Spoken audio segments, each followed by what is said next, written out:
What's up, YouTube, and welcome back to another episode of the Sketchwave, our weekly show where we talk all things digital art because we're both digital artists here on the platform in the Procreate space.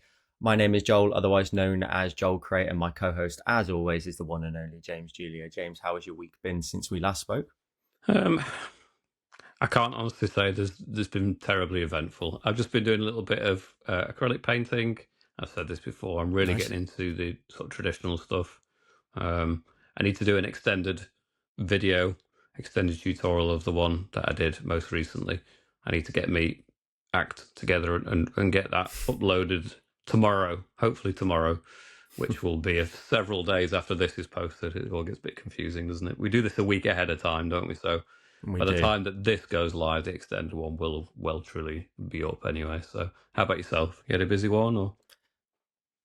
Busy week, just in all, and feeling a bit tired. Sadly, England lost the final of the Euros, so yeah, still getting over a bit of heartbreak. But Yeah. no, it's I'm a bit sluggish, let's say, for the start of this week. So the content will still be made, but that's why, luckily, that's what we spoke about processes before in the past. For me, it means that I can be like, I don't have to do anything. You know, so tomorrow will be Wednesday and it'll be the first time I record this week. So I'm like, okay, cool.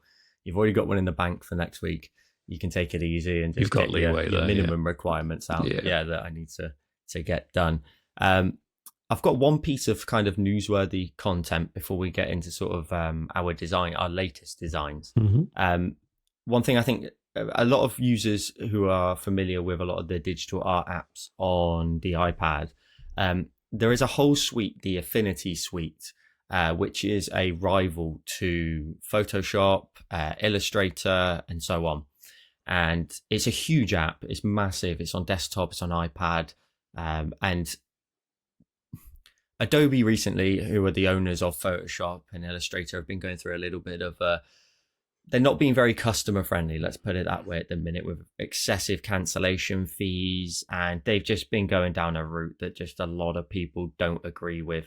And Affinity, who is the rival to Photoshop, they have stepped it up and sort of seen an opportunity with a lot of the negative response to a lot of the Adobe situation. And you can get a 6-month, that's a 6-month free trial to the entire Affinity suite of products. So if you are someone who uses your iPad a lot for professional work and you want to really, take advantage of some really professional tools, this trial might be for you. It makes perfect sense because you can get really stuck into it and learn it completely free for 6 months. And it may take a little bit of adjustment. It does look fairly similar to Photoshop if anyone's ever used it. But again, the fact that it's on your iPad as well, you can, really boost the power and output of your mobile computing. So be sure to check that out. I'll leave a link to a Brad Calbo video who talks about it in a little bit more detail. He's awesome, by the way. Check him out on YouTube. But yeah, a link to that video will be in the description down below for viewers. But I just think it's something that someone can really take advantage of, again, to boost their sort of output and productivity, and also learn an app that has a huge professional level sort of output. Yeah. So yeah, guys, be sure to check that out. Do you use Adobe yourself, Joel? Yeah, so I use Photoshop a lot. I use Photoshop for thumbnails. Recently I've been testing sort of 3 different styles of thumbnails on video, so I always use that, and I use it a lot for professional work as well in terms of my day job. So yeah, I luckily that means that I don't have to pay for a license. My job does, but that price, I would definitely consider the switch, knowing what my kind of use cases are for Photoshop. I think it's an interesting situation with the Adobe one. Yeah. Definitely. But it used to be very expensive for one license, and now it's a very expensive subscription and just keeps going up. Yeah, I've not used Adobe. I've not used Photoshop in quite a number of years. I think I had a copy of it at one point that was kind of bootlegged from a friend and their copy, and I've never actually paid for it. And I used to use it when I had a graphics tablet, but these days I just use Procreate and I use the iPad for almost everything. But obviously Photoshop is the professional standard, isn't it? It does everything. Yeah. But yeah, if Affinity and that suite of apps does the same kind of things, then it could represent good value for many people, couldn't it? Yeah, I've always sort of wanted to play with like a graphics tablet of sort with Photoshop. I'd be really curious to know what that kind of world is like in comparison to what we're used to with Mm. Procreate. Because I see a lot of those screens. Well, they're not even screens. You can get those sort of touch displays, can't Yeah, you? But yeah. there's no screen on them. I can't get my head around it. I can't get my head around not being able to see, where you're drawing, and I think there's a little bit of a learning curve there. It's surprisingly intuitive. I used it for a good couple of years before the iPad Pro came out, and yeah, graphics tablets are surprisingly intuitive. There's a little bit of disconnect, especially if you're used to drawing on the screen, but you quickly get past it. You quickly begin to Mm. have that kind of muscle memory association with what you do here, appearing on the screen. It's not half as bad as you might imagine. But I prefer the screen drawing, it has to be said. Yeah, definitely. And that kind of nicely leads us into some of our drawings that we've been done. So last week we compared a lot of our top 5 tutorials, and we thought it might be quite nice to just have a little bit of reflection on our latest content. Now, bear in mind that we record this a week in advance. So the date today is the 16th of July. We've just released two YouTube tutorials, and well, for yourself, actually, we've got a third one as well, haven't we? We've got 2 YouTube on your side, 1 on my side, and then 2 for Patreon that we can go through. So we thought it might be nice to just take a look at some of our latest ones. And to be honest, it's a hell of a good bunch of Mm. content to be looking at. So it's perfect timing. I want to start with your stream design. Talk me through the design of this one. Yeah, I really love looking at water as a subject, as a kind of content, a subject matter, and I've always wanted to do the effect of stones underneath water, and it's been a process of trying to find a way that not only can I create it, but also distill it down into a way that's explainable and something I can actually teach. So I've looked at various different references and found sort of images that I felt, yeah, okay, I can kind of understand it. I've found some clear kind of waves and shimmering kind of light reflecting on the stones under the water, and I felt, okay, I can actually start to break that down. I mean, I don't know about yourself, but I tend to find when I'm finding images as reference, I start to notice an image that I think, yeah, I understand how I'm going to go ahead and actually execute that. Sometimes that's not always the case. Um, but in this one, I found a couple of images and I thought, yeah, okay, I can see what brushes to use. I can see Yeah, what I was going to techniques say and that. tools to use. And this was one that kind of jumped out and I thought, yeah, okay, I think I can do that now. I attempted it in the past, actually, funnily enough. I'd done um, one that was in the last video we did of the top 5. There was the mountains and the trees, and then there was the stones that are on the kind of the bank of the lake or the river, or whatever. That was initially going to be an underwater stone effect, and I abandoned that just because it wasn't working. And funnily enough, the video that we're talking about now, this image, this was the result of having abandoned one the day before.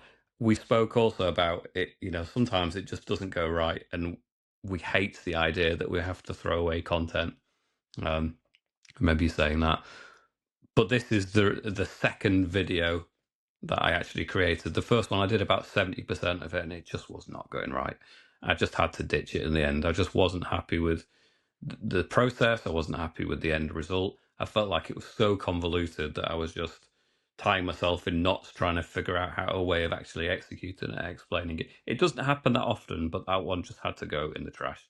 I had to I throw that wonder one if we away. have enough designs that we've binned that we could do a top 5 binned designs. Yeah, we should do a Let us know five in the worst comments if you want to tutorials, see that. shouldn't we?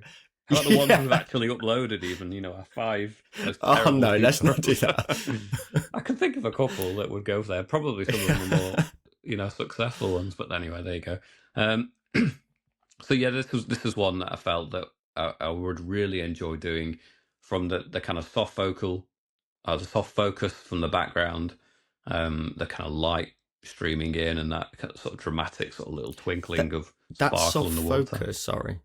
Is that Are you drawing it with a slightly blurred brush, or are you blurring it afterwards? So is it like a soft airbrush so you get the a lighter edge to it, or are you blurring it? I'm blurring it afterwards. So I mean, I initially try and go in with the texture, so I'm using the rainforest brush yet again, for the foliage and stuff in the background, and it may have been like an airbrush for the tree trunks, but it's several layers. I actually spent. I mean, one of the things that I worry about in my tutorials is sometimes in the first 20 minutes it doesn't look like anything interesting or good, and it starts to dawn on me sometimes, like if you can hook people in the first 5 minutes, they're more likely to continue watching the. Anyway, this video doesn't do that. I I've spent said to you before Go on. though that your designs, I've seen. There was another one you did, and it was I remember trying to describe it at the time. It's like it's a fairly blue forest. It's fairly recent, but I said to you before, there's always a period in your tutorials where you started with the background, you're making your way forward, and then you get to a point, and you're like, wait, how did we just get here? Because it's very quickly Snaps into compiled all focus. together. Yeah. Exactly. And this image was a bit like that. It feels like a lot of layers and a lot of process initially to get that background area. It doesn't feel like it's heading anywhere successful. But then about halfway through the tutorial, then it suddenly starts to reveal itself. I think when I started to do the foreground stones, and the light reflecting on that, I felt that was the point that something magical was starting to happen. I think you always get that point in a tutorial where something just starts to work and you think, yeah, okay, this is the point where I'm enjoying it now. I'm not just, Mm. it's not just process, the image is starting to come alive. And I really enjoyed doing the little stones under the water. And then with the sort of like the blue, uh, broken fragmented sort of light reflecting on top, and then a few sparkles as well. It's So actually what a brush lot. did you use for the blue? Off the top of my head, I think it's just an airbrush. It's nothing special about Mm. that. I mean, it doesn't. A lot of my videos won't stand up to scrutiny when you really zoom in. They do look a little bit, haphazard in terms of the airbrush. They don't. I mean, I do. I recognise that things can look quite realistic, when you look at it full screen. But then if you zoom in, then some of those brush marks start to reveal themselves. And Mm. I don't worry too much about that. I'm trying to teach people the process in terms of the fundamentals, the kind of structure of a painting. And then if they want to spend longer on refining those brush edges and experiment with different brushes just to fine tune some of those impressions, or just spend longer and zoom in and really get sharp edges on things, then that's absolutely fine. But I did want to limit myself in terms of time on this. Well, normally because I'm in a rush last minute, but also I felt like it was a fairly daunting looking image, because I know how much I've struggled with this subject matter in the past. And I do think sometimes you can present someone with an image that they might find too daunting looking, think, well, I can't do that because I've struggled with this one, or I've struggled with that one already. And then you throw something that Mm. looks more realistic at them, and you might you have run the risk of putting people off with the complexity or the look of complexity to it. It's not always. Yeah. It's often not as complex as it actually looks in reality. Um, but when we're going for something that looks photographic as well, I've done a few different styles recently, and some of them have been a little bit more anime kind of themed, um, with slightly more exaggerated color schemes and a little less photographic kind of depth to them. Whereas this one, I Mm. just really wanted to do this one, change it up a little bit. We can get a bit too similar. I mean, I notice, I presume you work the same way, really. As I tend to review my last few uploads and think, what have I not done recently? Have I done too much of Mm. something? What if I was looking at my playlist of my recent tutorials? Have I used too many greens? Have I used too many purples? Have I used whatever? And I felt that it's been a while since I did a kind of, well, I hate to say grown up, but a kind of like realistic full on Yeah. landscape, rather than something that looked like there might be little anime characters wandering around it. So this was a kind of a little bit getting back to something that looks more like a photograph. And I really enjoyed the process, and I really enjoyed the outcome on this one. So Yeah, it's awesome. thank you. You've done it a lot in recent tutorials where you've got a certain field of focus Yeah. in there. There's a certain element in the design, usually in the midground, that is only in focus, but it's very subtle, and it's enough that even the background looks heavily detailed, but that little bit of blur, because I'm looking at that and I'm thinking that's got to be maybe 3 to 4% of like a Gaussian blur, if maybe less. I don't know what you can remember, I but varied it it's because, enough that you still see it. I did it, the very background layer, I did it on like a 7 or 8%, and then I did it on a 6%, and then as it got closer to us, I reduced it down to maybe a 4 or a 5%. I structured it so that it got more and more blurred as it got further away, and then sharper as it gets closer. I did consider doing like a little selecting the bottom area of stones and blurring it in the ultra foreground, so the bottom left and right corners. I considered just looping and selecting that, and then adding a blur to that as well, just to create the effect there. But I felt like it might be a bit too much for this image, because The it's quite underwater blurred in the rocks are background great. as well. Yeah, I mean, you don't want to take away from those rocks. Exactly, The light break up as well that ripples over the top of them looks fantastic. You know, Thank you.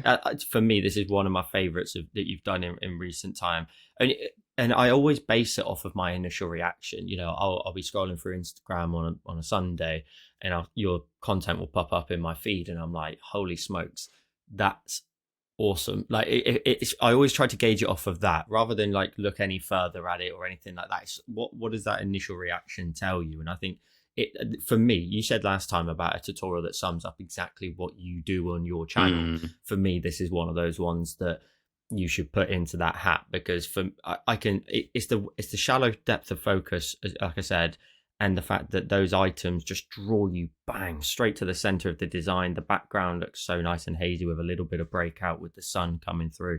Yeah, it's awesome. It's really impressive work. Thanks And the very water much. looks very active, you know, very in motion, which is something it's a little bit tricky to.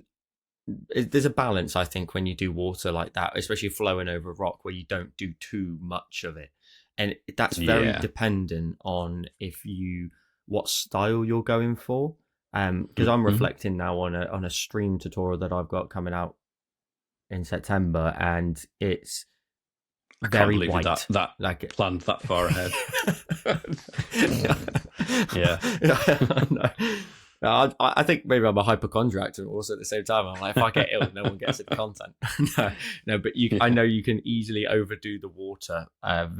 You can add too much white, but there's a really nice balance there between them. And I said it about one of your previous tutorials, I can even now see like a character walking in on that left rock in the middle, in the mid ground, just like leaning over and catching like a firefly or something. You can imagine just like how to integrate like a subject into it.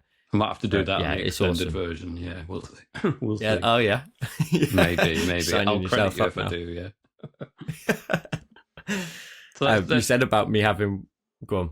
I was just to say, let's shift the focus onto one of your ones, because I know you've done a mammoth one recently. Talk about sort of like first impression, your cottage design, kind of summery cottage with lots of flowers and lots of texture and lots of detail in there. I mean, you know, that's got to be one of your most, or one of your largest tutorials, I imagine. Yeah. So we actually had a conversation about this, didn't we? Because I sent it to you once I'd finished recording it, and I said about how it was planned again to be in September's bunch for Patreon, but we run our Patrons very differently to each other, don't we, in terms of content's designed, etc. But I ended up shifting this one over onto YouTube. I'm so glad I did, because the response that it got was awesome. I was so pleased with the response. This one is so heavy with the Aurora brush. It covers about 60% of the canvas. And it's just used for all sorts of like greenery and flowers. Again, the response to this one has been amazing. And the fact that people have been able to actually follow my instructions for so long in there, because I think you have a real skill of being able to make something look amazing, but is in a short duration. For me, I said before, I just get lost in it. I just keep running with it, and it takes me a little bit longer. So this one sits at around about 2 hours. And it just before we get into the design, that duration and knowing that people are happy to sit through something like that for that long and crack on, and then they get to the final design. there's something special about it, if I'm honest, because the fact that they give you so much of their time, and sometimes it can take them like 5 or 6 days to finish, but it's simply because it's been dragged across multiple days, 20 minutes here and so on, and fitting into someone's life. But it's image dependent. It's so rewarding. I don't think people would Yes. spend that amount of time on an image that they weren't impressed by and didn't feel, oh, I Yeah. really want to do that image. And I think this image especially, when you showed it, man, it's like, well, no, you can't. I know it's not burying it on Patreon, but you're giving it to a limited audience. And as much as Patreon is amazing, and that's where the people give you the extra level of support. Some images just need to be seen by everyone, I think. And I think this was an image like that where you need to get it on YouTube. I think YouTube is the biggest format that we use, where we reach the most people, and I think that it was right to put this on YouTube, let more people see it, because there's so many elements to it, and it's just a beautiful image. So in terms of the Aurora brush, just straight into a technical question, if you don't mind. Do you play around with the hue variation much on that one, or do you just keep it at default? I normally do. So the default or the Aurora brush does have, I think it's like 10%. Yeah, it changes quite a lot, doesn't it? Changes. This tutorial has 3 palettes. Right. So I was heavily specifying what I wanted to do. In the edit, I'll punch in on this. If in the flowers there is multiple tones. So in the left hand side, bottom left corner, the dark red is the base color. So we use that scattering of the Aurora, but the Aurora brush has then been, we set it down to no change in hue, no change in brightness, no change in anything. And then once I've laid out the bed how I want it, I'm then alpha locking it and going in with a second tone to then purposely break it down. So in there is a slightly brighter, more saturated red as well that sits within there, and that actually goes for every single flower bed there, and sort of coloured patch of flower. The white starts off with a bit of a cool grey tone, then it's actually got a bit of a yellowy tone in there, and then a not full white but close to tone. So for me, that we've said about sometimes drawing flowers and about drawing details and such that are so close to us, and I didn't want to get into drawing flowers, let's be honest, if I sat there and did a drew out a flower properly for this design, it would never end. Like, it'd be enormous, and I'd probably just end up showing someone how to draw the flower and then also show them how to make a stamp brush within the same tutorial, so that they could go up and replace duplicate their work multiple times. And I didn't want to get into that granular kind of style. I wanted to just allow it to be kind of a bit looser, but by packing in so much detail, I think it compensates for a little bit of that at the same time. And there's 4 main sort of bed colors there for the flowers. You've got the red, the white, the yellow, and the pink. And then there's a few different tones to go on top that then I was just towards the end in front of the actual cottage.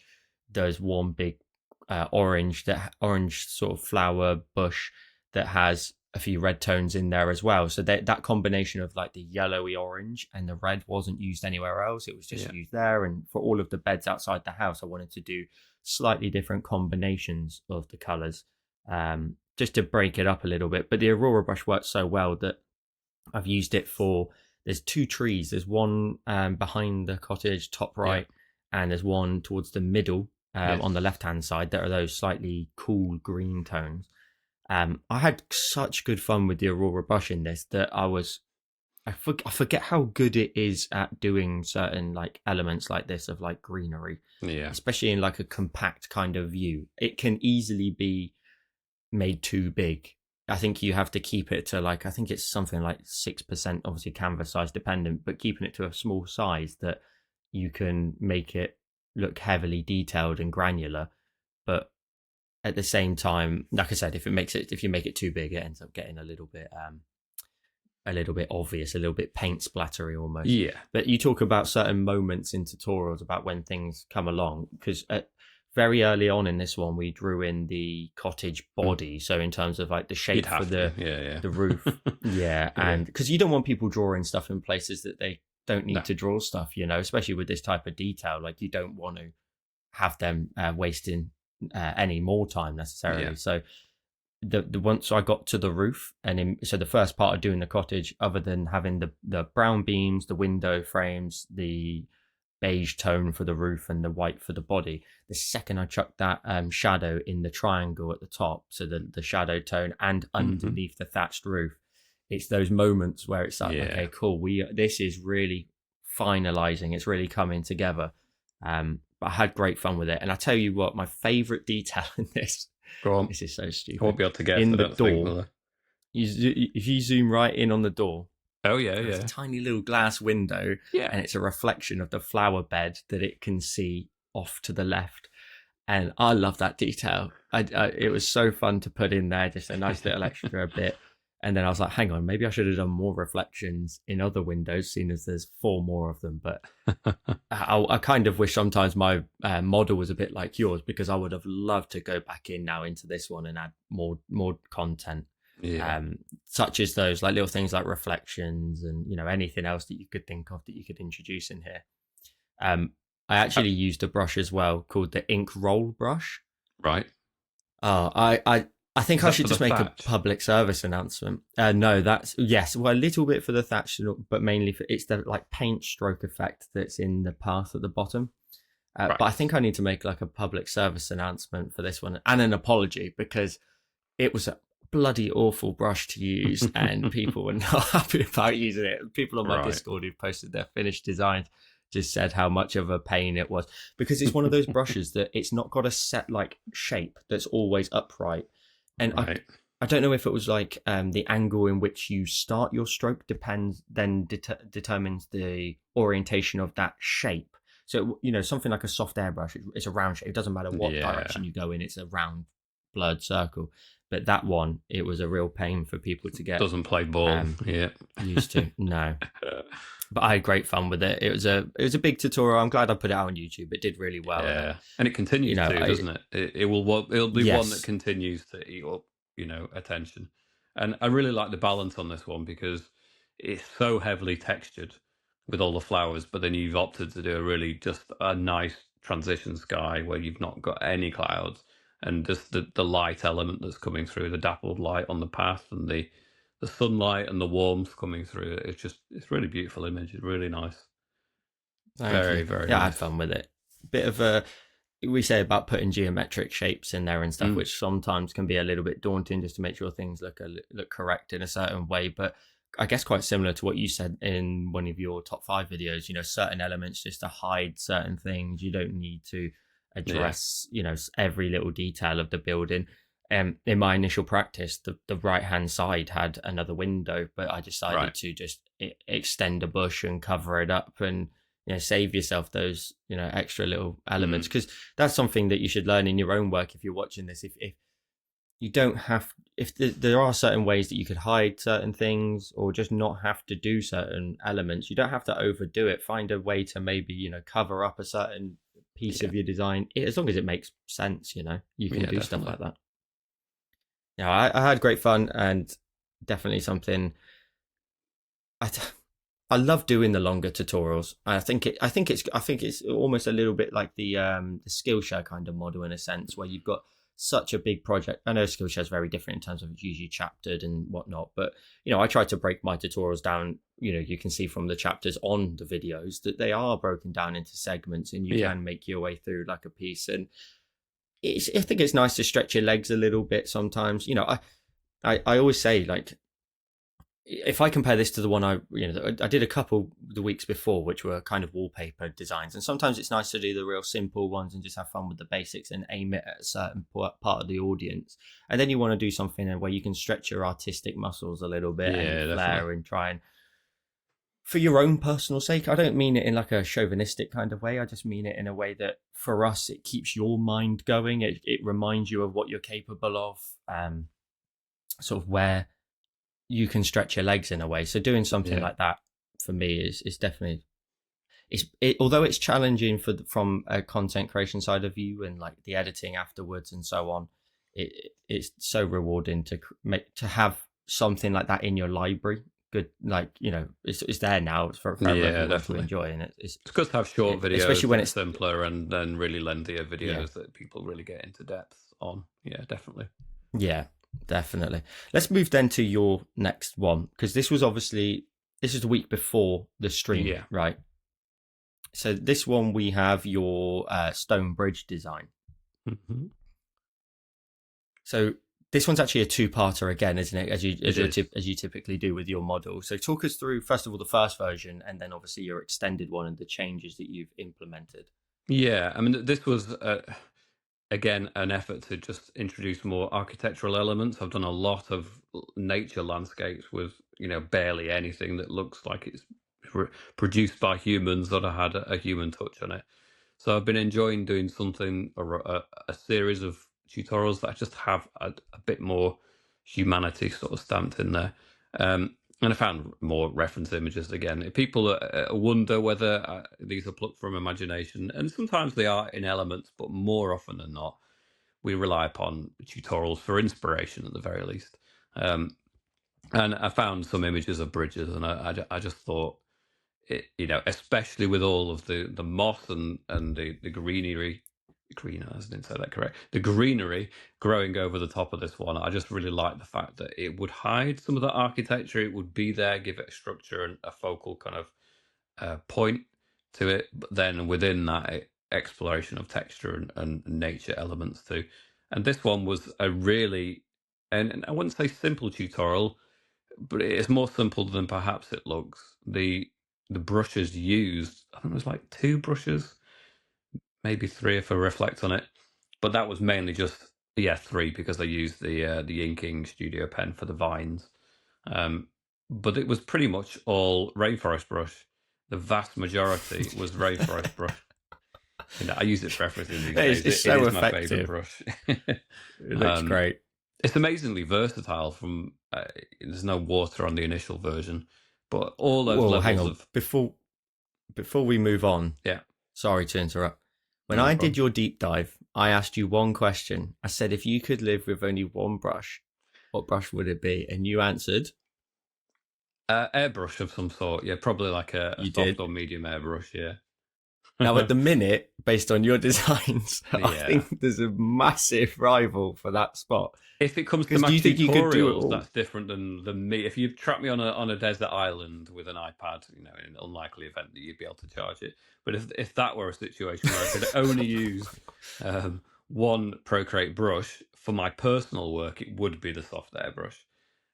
Having said that, if I was limited to only one brush, even then, it's like the rainforest brush wouldn't be very good for straight lines or for sharp, crisp lines. So even then, I would if I was genuinely limited to one brush, it would still have to be something like the airbrush. But if I'm allowed 2 brushes, then it would be the rainforest brush and the airbrush, and then I'm satisfied. So. But yeah, I love doing this tutorial. I really did. It's quite a limited color palette. It's quite limited brushes, but the range of moodier, cool greens to the really vibrant, sunny, yellowy, warm greens, I think was what made it for me. And you talk about the sharp focus and the soft focus around it, so it gives it that dream quality as well. I really enjoyed that. I really wanted to make a background that was kind of really, a soft focus and then a really sharp focus element, and then like you're looking through a kind of, I forget what the term is now, but where you have like a really almost like you're looking through a tunnel of focus and you've got this sort of blurred outer part of the canvas.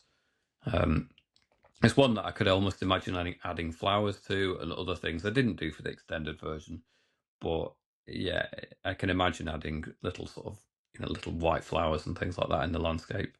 Initially, I considered doing something in the central area, but then I reached a point and I thought, well, I'll just leave it as an open chasm. Just a place, an empty space between the 2 sides of the bridge, and I felt like it worked enough to leave it at that point for the main tutorial. But then for the extended one, I knew there was opportunity to add further detail into the background. And you talked about our model, what we do. I tend to do, probably discussed this before, for anyone who hasn't watched that previous episode, the way I approach my Patreon and the way I approach YouTube is I'll do an image on YouTube where it is a complete image. but it has scope for pushing it a little bit further over at my Patreon. And sometimes it's only another 8 to 10 minutes of extra content in terms of a tutorial, but it could just be the refining element.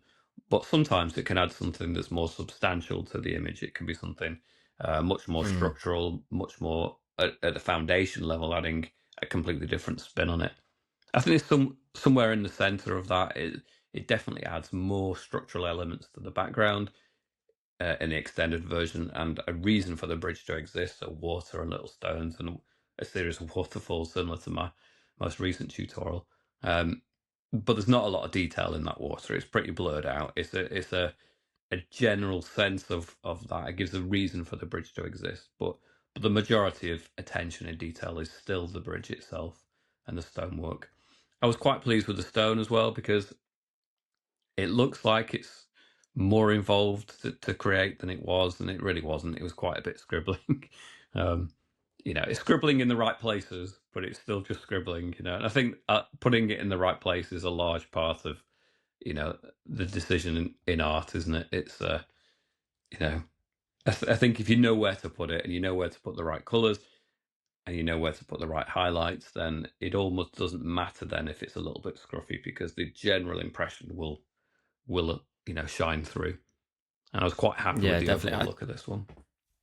I think the first version to me leaves space for someone's imagination Yeah. who's looking at it. Because when I look at it and the first version, I get the sense that because of the perspective and you're slightly lower than the bridge, it almost looks as if that bridge is up above like a chasm of some sort, Yeah. really high up, and it's just a part of like a quite a trying to think of the word, but quite a crazy kind of landscape, really, because that could be a huge void in the middle there and separating the two different sides, or it could be a bridge to a castle on one side. But I Yeah. think the fact that you left it empty in the middle, when I looked at it, I was trying to sort of, bring my thoughts together on where is that?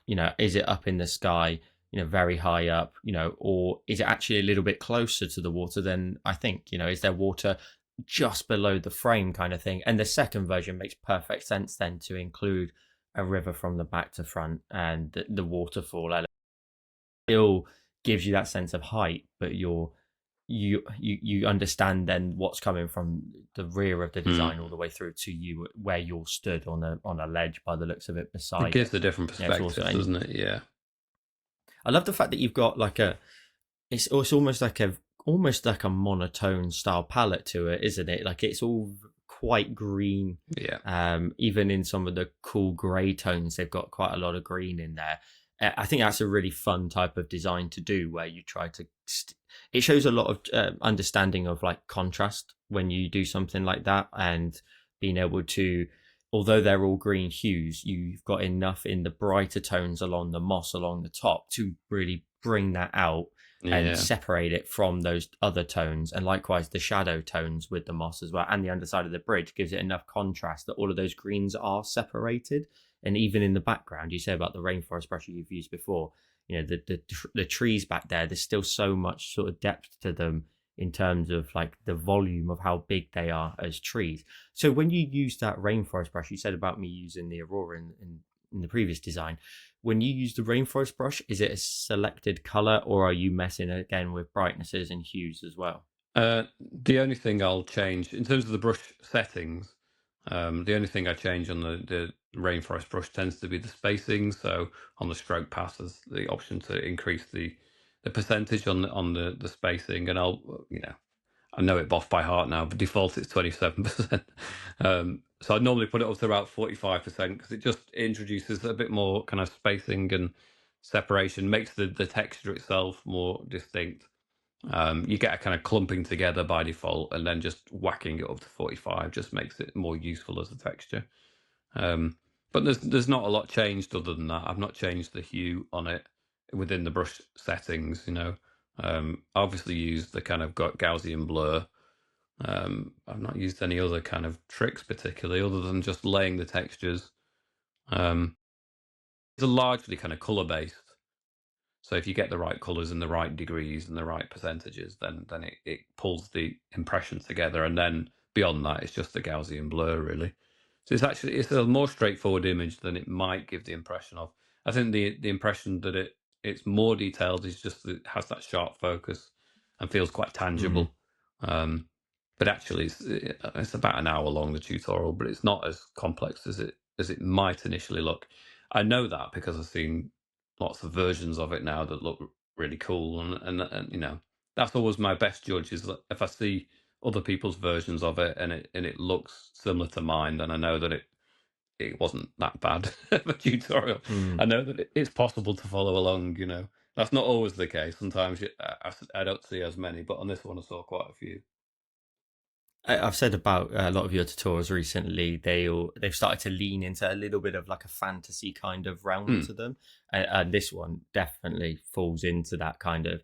It's a very subtle kind of level of fantasy, isn't it? It's not something where you're going crazy with, you know, archi- uh, um, architectural kind of decisions. You're still sticking to fundamentals of architecture, like in this particular one, but you could go crazy with it, but you're not. But it's still got that fantasy element to it. It's like Yeah. a land that's been left to just grow over itself, kind of thing. The moss on the top of the bridge looks amazing. There's so much detail in that. You say that is literally just the rainforest brush. Yes. Yeah. No, it's Awesome. surprising. I have It really is we surprising. we talk every week about this rainforest brush, and I just never use. I think to myself, I'll go check it out this week. I'll go check it out, and I never look at it. I never look at it, but I'm gonna have to now. For that level of dense detail as well, it's got to be required, really. So tell me about another image of yours then. So one of the ones that was on Patreon, you've got the mountain Yes. scene with it. Is it like a sunset and the mountain? How would you Yeah, envisage so it? Would sun you just envisage it as early morning or more of a sunset? I would always normally lean on the side of a sunset. But Yeah. to me, when you add that level of like mist and haze towards the base of a mountain, Hmm. gives me that morning impression. Yeah. The dew of the day, the dew of the day Yeah. of is being like evaporated, and then you've just got that little bit of haze just hanging in between. So for me, I would probably lean a little bit closer to sunrise than Right. sunset Yeah. normally. Yeah. Yeah.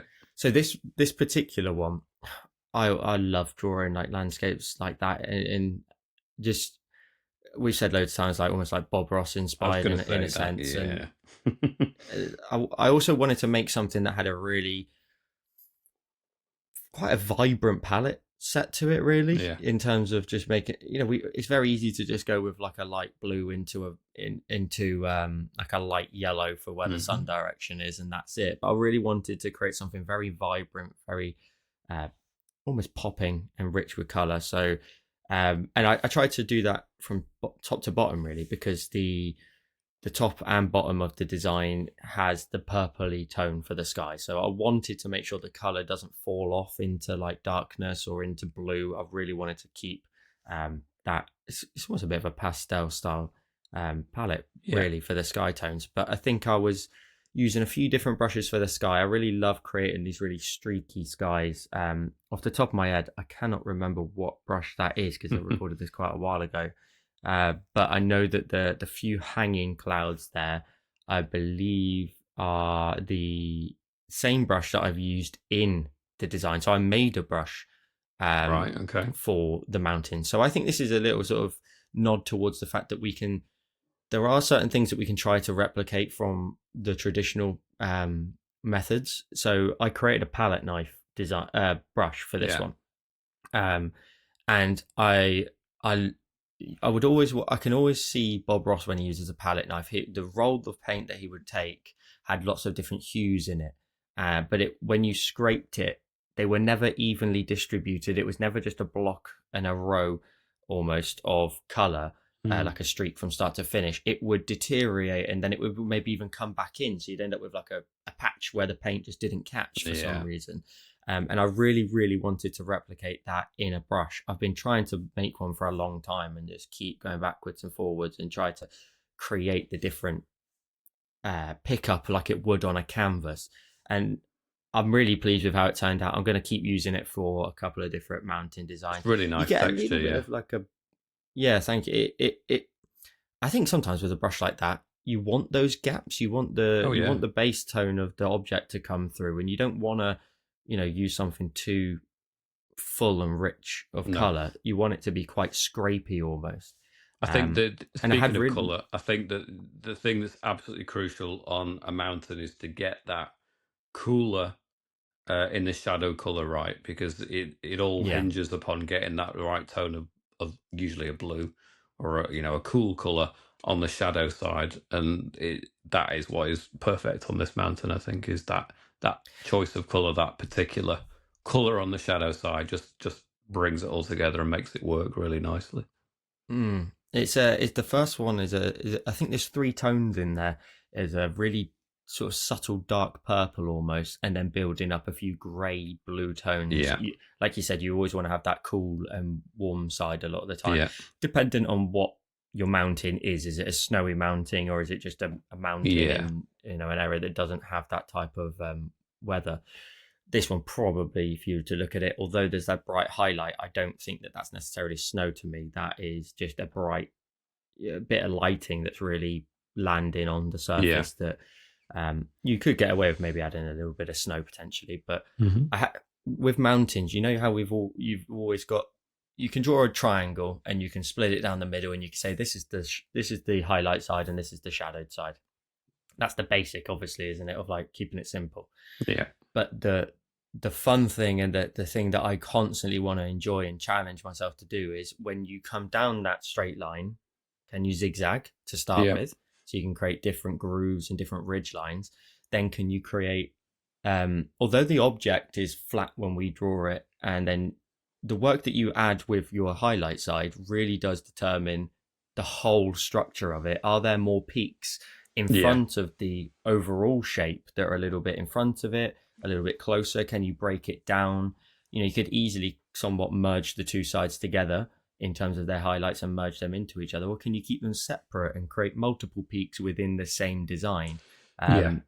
And then all the different ridge lines that you can create running off I think that's from the tricky those area, peaks really, using isn't it? the Because cool getting colors. that those two slopes as the foundation of it is the easy bit, isn't it? But then, like you say, running through the center or creating secondary peaks, tertiary, or whatever the right term would be, all the different peaks on there is that, I think that becomes the tricky part. I think that is the technical challenge and the bit where people will struggle when I've tried to Mm. teach mountains. Um, how would you? I've not actually. It's on Patreon. I've not seen the tutorial. How do you explain the secondary peaks? Then how would you get that across to people? So I think it's really important, first of all, that your general silhouette Hmm. of the base shape when you draw it in has what I always refer to them as bumps and lumps. The more peaks that you've got in there, the bumps and lumps, they're going to give you angles, they're going to give you opportunities to add Yeah, highlights to it. The ones obviously in the main, like the center of the silhouette of the shape, they're the tricky ones. And like you said, they are very tricky to try and teach, tricky to try and explain necessarily. And whenever you draw a set of mountains, they're always going to look different in terms of, unless somebody's really sitting down and trying to mimic and replicate exactly how we do them. Because yeah. I don't always necessarily think with something like this that you do need to replicate ours perfectly. And in a No. sense like that, have fun, experiment, see what kind of, you may come up with a better looking structure than I do. And that's great. I'm all for that. But the ones inside the body are always the ones that are very tricky to do. For me, I always start with so the highlight tones, for example, on the right hand side of the peaks, there's a base tone, and then there's three other tones that go in there. There's a red towards the base, there's then a light yellow towards the top, and then there's the bright accent as well. So I'm starting with like the third color in that kind of palette from light to dark, Yeah, and then adding the tones in by alpha locking it, and then adding more color. But for me, I always start with the base tone of the highlights. Try to you get your main peak in first, and swoop that color down, send it down. It first of all for me sends a lot of sort of signals as to the sheer height and also the angle in which the rock is towards the top. So what I mean by that is that for me, you'll be able to see on screen, it's very angular, it's very straight down, so it's yeah, quite a steep point towards the peak of there. If you were to draw that a little bit more horizontal, you're given the impression that it's a flat surface and it's not quite a sheer drop. Mm-hmm. You always, in my opinion, want to start at the top, get those sheer drops in, make it really aggressive towards the top, and then you want to swoop it down into the land to the point where it obviously runs into a flat area of land. So that you can kind of, if I was to draw a curve on screen, you get like a curved almost, that just like a C shape from upright to flat at the bottom, and then those kind of angles in the middle are the important ones as well, to then give you those additional peaks. And if I'm honest, then at that point, I always refer to this in my tutorials lately as the blueprint. Once you've laid in your highlight tones like that, where do you want your highlights to land? The blueprint for where your shadows has already been done for you. Yeah. Some of those sharp points, that there's a white kind of peak right in the middle of the body of it. And that lets me know that, okay, cool, there's a new peak there, so I need to run my shadows off of there and run that grey off from that point, and then I can leave a gap between that and the colours above, the peak above and the stone above, to give it that separation. And I can tell, obviously, from the blueprint of my highlights that that's a sheer drop at the very top there, so I need to angle it downwards. Do you find with element structures like this, there's a certain amount of being able to discover things within the texture? You've kind of touched on that. I think that to a certain extent, and people follow these tutorials. I mean, I've done some certain mountains ones, and I know that people struggle sometimes with this. And it is, to a certain extent, a little bit of practice, isn't it? You need to do a few, and then you start to see, well, that texture is suggestive and gives me the idea of a certain structure, and then you can add highlight to it. Oh yeah, and that's brought it out. But I think sometimes you need the eyes to see it within the chaos, don't you? So you create the texture, and then if you understand how the structures can work, then you'll see an opportunity to bring out some of that texture and transform it into something that looks more 3D. And I think that you can't, you can only take people so far with the overall structures, and then it requires a little bit of foresight on their part, because their textures inevitably will be different than ours, won't they? They'll fall in a slightly different way. And then they have to be able to have that leap of imagination from looking at the textures in front of them and trying to think how they can translate those specific forms and textures into something that works onto their image. I've found that with all the tutorials I've done mountains of, they're all completely different. For one thing, I don't think I've ever seen anyone do it, one of my tutorials where they've done mountains where they look exactly the same as the one that I've done. Whereas some tutorials, then they can get 99% of the way there, but with mountains, they kind of take on a life of their own a little bit, and you have to kind of be able to roll with the things that just happen in front of you, don't you? And I think that confidence takes a little bit of time. Yeah, so definitely. It's good that you've allowed people the space just to really focus on the mountain in this scene. It is where most of the effort and work's gone in, I can see, which is good. And also, like, when those peaks and how the land comes down, the two sides, that little left peak on the left hand side there, and the main one in the middle. The main one in the middle says to me that it we can see it, and then it kind of twists and pivots away from us, and it's pivoting almost over the crest and away from us. So the direction of the land is going away. Whereas the one on the left-hand side, almost as if it was a body, it's almost opening up towards us, and it's facing us as it comes down towards the land. It doesn't disappear up and over the ledge. And as you said about looking at the shapes and working out from the chaos, it's little things like that of not just trying to create peaks and them coming down and just straight to ground. Can you then take it to that next level of, well, how does the land go in a way that is even more interesting to look at? I've not done it fully over the peak, but I could have easily done that, where it just wraps away, you never see it, and all you see is shadow tone down into the very bottom there, and that left peak get really open up and facing towards us. So there's so many elements, isn't there, to like that structure. And because it is a complete 3D structure in that sense, that it has a circular kind of volume most of the time, it can go in angles and contort itself. And I know we're talking about land, but it's always so interesting to think about how the land can contort itself and take itself away from us. In the past, I would be very guilty of joining those two peaks together and not allowing myself to have a gap between them Sure. Yeah. to allow the shadows to have their place, because they're as important if as the highlights. Yes, the highlights Yeah. dictate the shape and the general structure of it, but the shadow tones allow you to see new shapes within there. And I was particularly happy with, and it's such a subtle thing, but in the very middle, um, there is you've got the smaller peak that's got the white tip on it. Below that, you've got the cool, very short Yeah. line work of the cool rock. And it's those tiny little ridges that every time you draw something like a mountain that you reflect on and you try to implement again in future, because you can they're the little things that I think make mountain designs look really interesting to look at, where you create tiny little avenues for the shadows to carry on their way through the design, or vice versa, the highlights make their way through the shadows. Yeah, little avenues for small distances of rock in terms of how far it travels. And then I kept the forest line really simple in this one, Yeah. where I just wanted to use the same brush. Mhm. This was very much a use case kind of tutorial, where I Yeah. really want a case study almost for the palette knife brush, seeing how good it can be used for, and what use cases it can be used for, Mhm. what could we do with it in future that would make our life a little bit easier. So the application of color in the trees and just keeping it simple. I didn't want to do too much.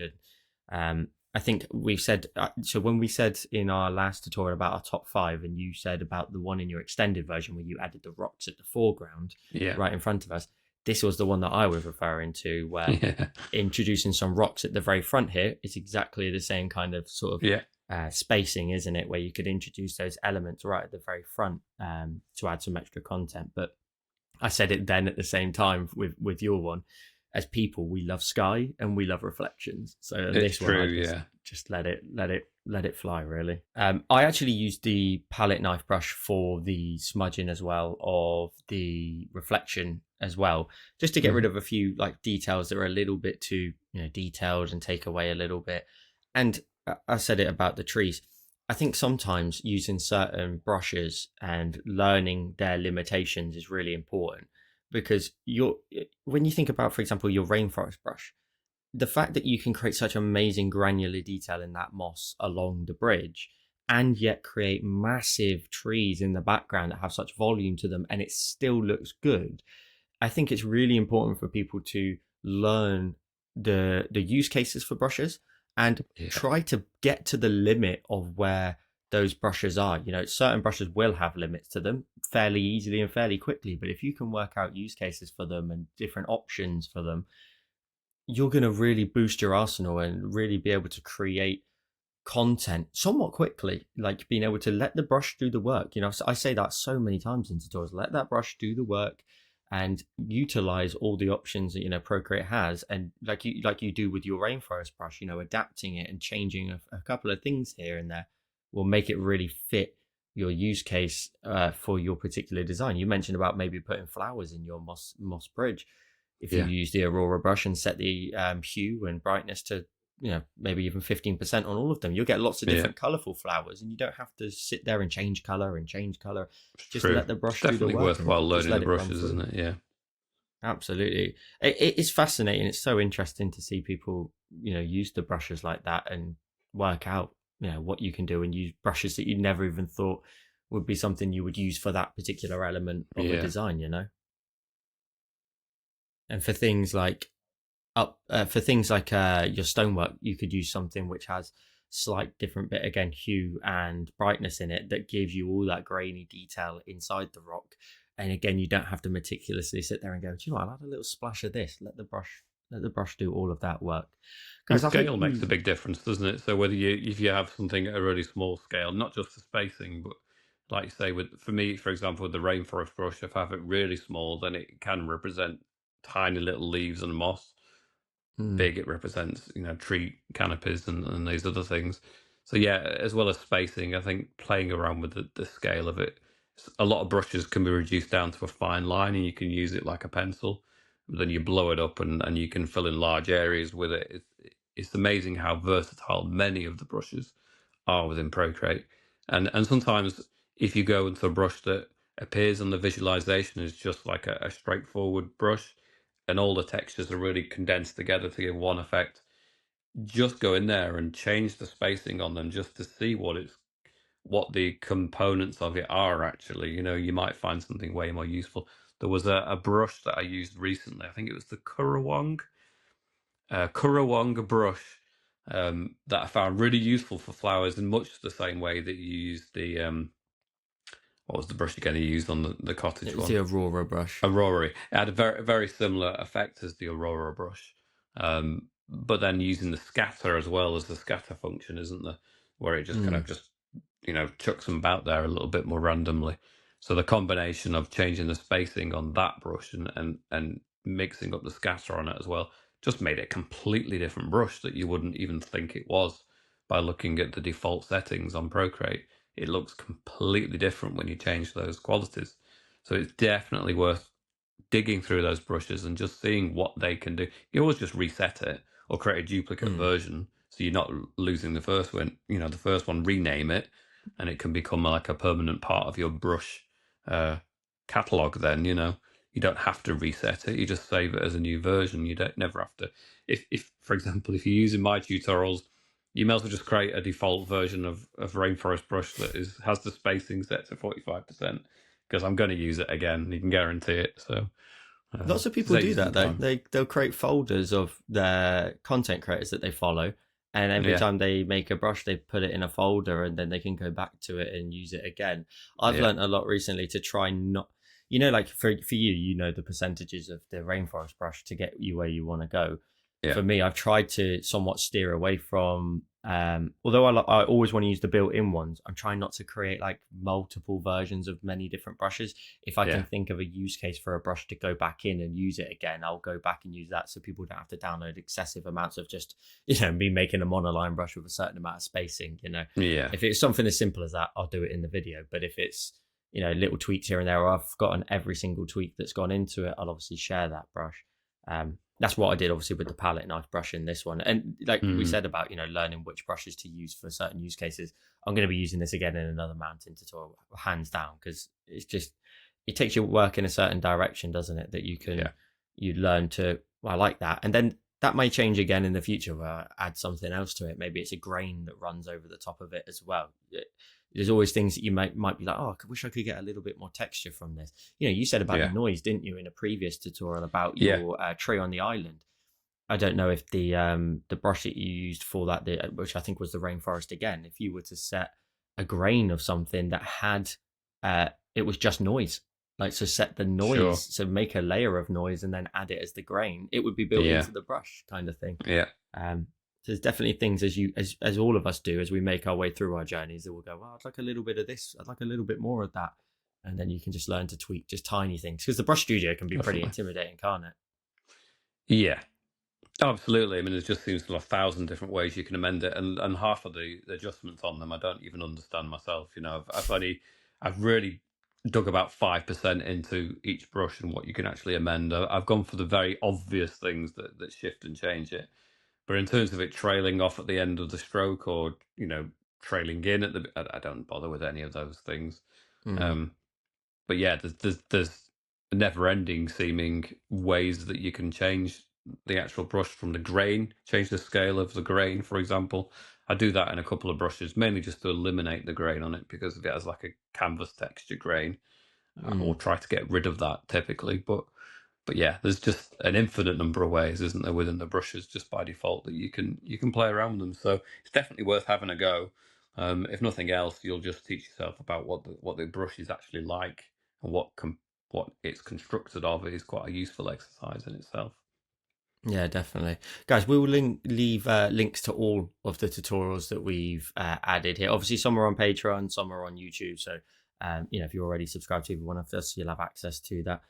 But again, we'll leave links to all of those in the description down below. Now, again, this is a slightly longer episode, isn't it? So why don't we think about a different, James, what emoji do you want people to put in the comments? Because then we'll know who our real listeners are, the ones that made it right to the very end. We had a dolphin last time, didn't we? I like the animal theme. Maybe a little frog, There I we go. think. So pop a frog in the comments. Don't say anything else, just a frog. It's just between us We'll three, know. and we'll know. But guys, make sure to subscribe to the channel. We're trying to grow it as much as possible. So that's the most important thing you can do for us right now is subscribe to the channel so we can get over our 1,000 subscriber target. And otherwise, if you want to follow us on all the other platforms, we've got links to everything in the description down below. If there's a question you would like us to answer on the show, there is a link to a form where you can submit your question anonymously or otherwise provide your name if you want to. Links to all of that will be in the description down below. James, as always, thank you for a great conversation going through our latest 5, and we'll see you in our next episode.